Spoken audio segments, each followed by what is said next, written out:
আপনারা জানেন যে মর্মান্তিক একটা ঘটনা ঘটে কাপাসিয়ায়, যে হাজব্যান্ড কর্তৃক তার স্ত্রী 3 সন্তান এবং তার শ্যালককে নৃশংসভাবে খুন করে, যেটা অত্যন্ত মর্মান্তিক মর্মন্তুদ। তো এটা নিয়ে আপনারা সবাই অরিড, আপনারা নিজেরাও নিজেদের মতো করে অনেক খোঁজখবর নিচ্ছেন, আমাদেরকে হেল্প করেছেন। একইভাবে আজকে আমি আপনাদেরকে ডাকলাম যেটা আপনাদের প্রত্যেকের কিউরিসিটি আছে, যাতে আমি সবাইকে বলে দিতে পারি। এই জন্য ঘটনার পরপরে আমার 3টি টিম বাইরে কাজ করে। আমার ডিবি টিমটি চলে যায় গোপালগঞ্জে, মূল আসামি যে ফোরকান তার এলাকায়।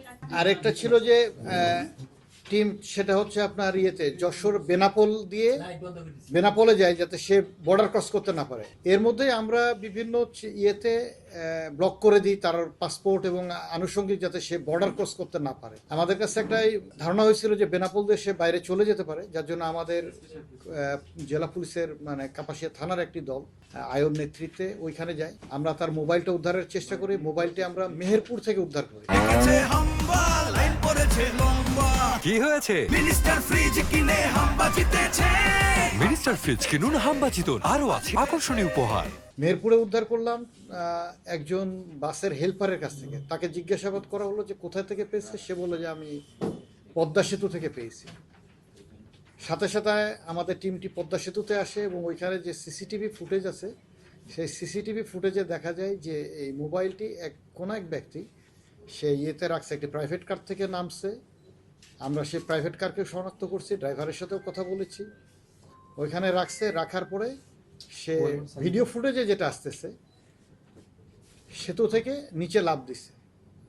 পরবর্তীতে আমরা নিশ্চিত হওয়ার জন্য বাদীকে জিজ্ঞাসাবাদ করি, বাদীকে দেখাই ভিডিওটি। বাদী বলে যে আমরা কনফার্ম না, বাট আমাদের কাছে মনে হচ্ছে এরকম।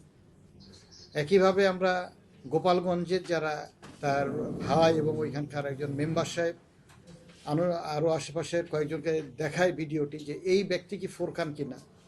তো তারা বলে যে মনে হচ্ছে, বাট আমরা কনফার্ম না। আমাদের কাছে আপডেট এই পর্যন্তই আছে। আমরা মূল আসামি ফোরকানের মোবাইলটি উদ্ধার করেছি মেহেরপুর থেকে। আর যে গাড়িতে করে সে গেছে, গাড়িটিও শনাক্ত হয়েছে। এখন সে আদৌ পদ্মা সেতু থেকে নিচে একজন লাফ দিয়েছে, এটা সত্য, এটা ভিডিও ফুটেজে দেখা যাচ্ছে। বাট এই ব্যক্তি যে ফোরকান, এটা এখন পর্যন্ত আমরা নিশ্চিত নই।